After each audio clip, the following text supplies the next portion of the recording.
जो अपने कर्म के फल के प्रति आसक्ति को नहीं छोड़ सकते, वे मार्ग से कोसों दूर हैं। अपनी इच्छा की शक्ति से अपने आप को नया आकार दे।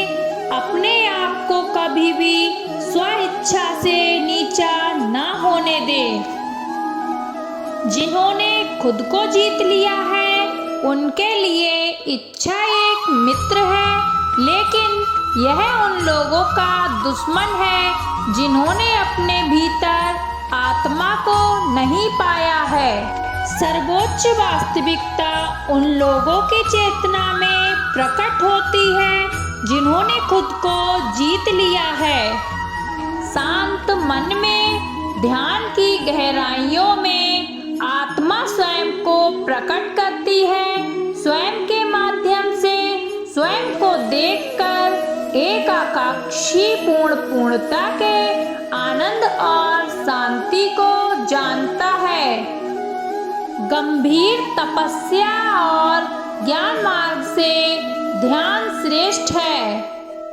मुझ पर अपना मन लगाकर योग के अभ्यास से स्वयं को अनुशासित करो। जैसे वे मेरे पास आते हैं, वैसे ही मैं उन्हें ग्रहण करता हूँ। सभी पथ पार्थ मानव को मेरी ओर ले आते हैं। इंद्रियों से मिलने वाला सुख पहले तो अमृत जैसा लगता है, लेकिन अंत में यह विष के समान कड़वा होता है। जब ध्यान में महारत हासिल हो जाती है, तो मन हवा रहित स्थान में दीपक की लौ की तरह अडिग रहता है। हे अर्जुन, तीनों लोकों में मेरे पाने के लिए कुछ भी नहीं है और ना ही कुछ ऐसा है जो मेरे पास नहीं है। मैं अभिनय करना जारी रखता हूँ, लेकिन मैं अपनी किसी जरूरत से प्रेरित नहीं हूँ।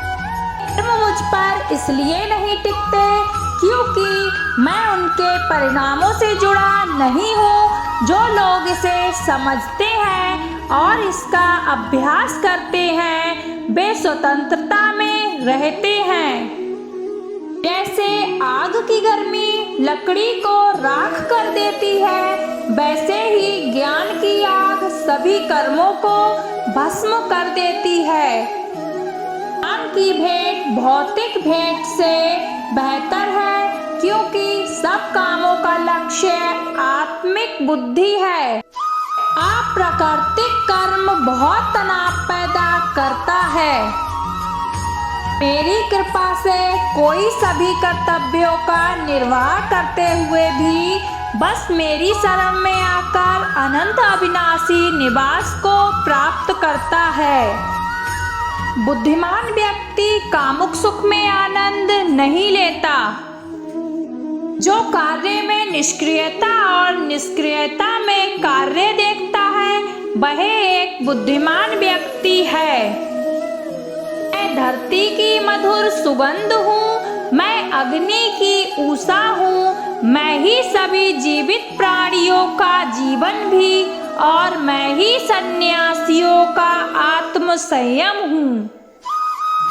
आत्मा ज्ञान की तलवार से काटकर अपने हृदय से अज्ञान के संदेह को अलग करके अनुशासित बनो। मन अशांत है और उसे नियंत्रित करना कठिन है, लेकिन अभ्यास से इसे बस में किया जा सकता है। केवल मन ही किसी का मित्र और शत्रु है।